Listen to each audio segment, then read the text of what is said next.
Hey, guess what, guys? Marvin Bagley's hurt once again. Are we cursed or something? What basketball god decided that our star first-round pick had to miss so much time this season? Means once again, Bismack is back. That wasn't rhyming accidentally, that one was actually on purpose. He's back in the starting lineup, but now we gotta welcome you to Josh Richardson training camp or something. I'm pressuring this guy to learn how to hit some three-pointers because that's an important position. The backup wing who can actually come in and make a difference on both sides of the floor. He's already been demoted to the bench because he couldn't hit jumpers. So now I have him running suicides because the way I look at it is, if you miss 3 shots in a row in practice, I'm going to make you run, which in theory might be okay, but it also just might make you really tired and then you can't make any more jumpers, and as a result could be a horrible idea. And also this is a video game, so that doesn't actually mean anything, but I'm going to roll with it anyway. And you can see, almost on cue, he actually started knocking down some of his shots. So hopefully Richardson can take that and it can actually translate to some games, because dude's shooting has been pretty weak. Not gonna lie to y'all though. I looked through the trade rumors a bit, and I had my eye on Joe Ingles, the white LeBron James, because Brian Scalabrini's retired. I tried to do a low ball offer, and then the Jazz wanted 3 seconds as well as Marquise Bolden. So at that point I said, okay, I probably have to bow out of this one. We're gonna keep an eye on Joe Ingles. But 28% for 3 from Richardson is just not good, man. You know the funny thing, though? We still don't suck even though Bagley's out. Twice now we have survived even with him being out for a significant portion of time. I think a decent reason for this is because of our head coach. Whoever the hell this dude is, I don't even know if he's a real guy, Logan Schmidt. He's apparently the real deal, which allows us to do something. And then let's look at how Richardson did during that stretch. I mean, those are pretty good. I could do the math off the top of my head, but I don't feel like it. But it seems pretty good, just the way I'm looking at it. And then another stretch he went on, 7 makes and about 13 misses, or 13 attempts, I should say. That's pretty good. Those are 2 good stretches.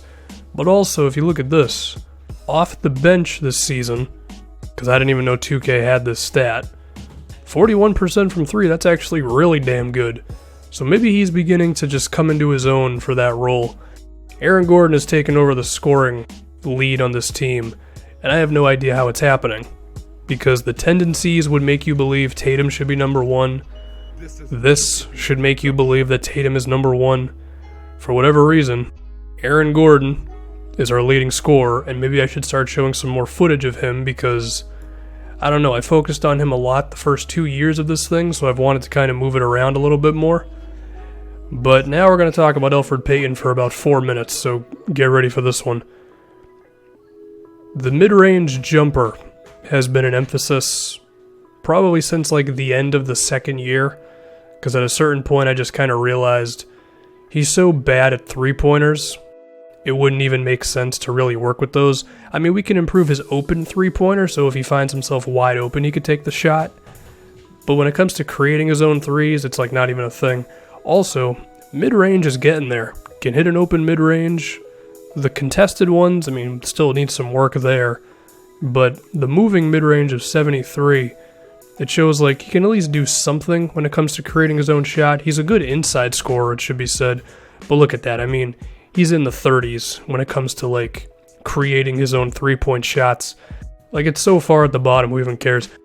But now if we look at 2 games that Payton had, 16-6 efficiently against the Mavericks in a win, and then also in a tight win against the T-Wolves, 19 points, 9 assists, 9 for 13 from the field.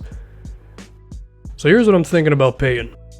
I've said before, concerning the Minnesota T-Wolves, funny enough, that they need a guy who can really get everyone like on the same page with his playmaking, because Karl Anthony Towns, a good passer as a big man, but not a guy who's going to average a whole bunch of assists. Zach LaVine is not that guy. Andrew Wiggins is not that guy. So as a result, the T-Wolves have been looking for a point guard. Ricky Rubio helps them out. I feel like we're in a similar situation because, yeah, Aaron Gordon, his playmaking has improved, but I don't think he'll ever be a guy who can lead an offense. Jason Tatum is never going to be that, and Marvin Bagley isn't either.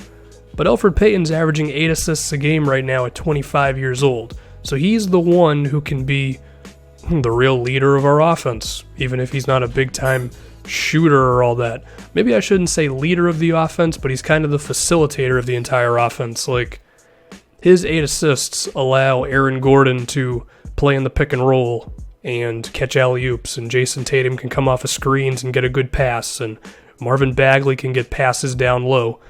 You need a guy like that in Payton, and I would kind of equate him to like Rajon Rondo with the Big Three Celtics, in the sense of not the big-time scorer, but 100% better when he is the point guard. And it should be said, like, because of the progress he's making on that mid-range jumper, do I ever expect him to be creating his own shots consistently for us? No, but if he's at a point where you can just kind of respect him enough, I think that's cool. You combine that with opportunistic offense and him being a pretty damn good inside scorer. Like a 91 shot close and his driving layup is good. I'm cool with Elfrid Payton. In before Trayvon Duval is our starting point guard next season.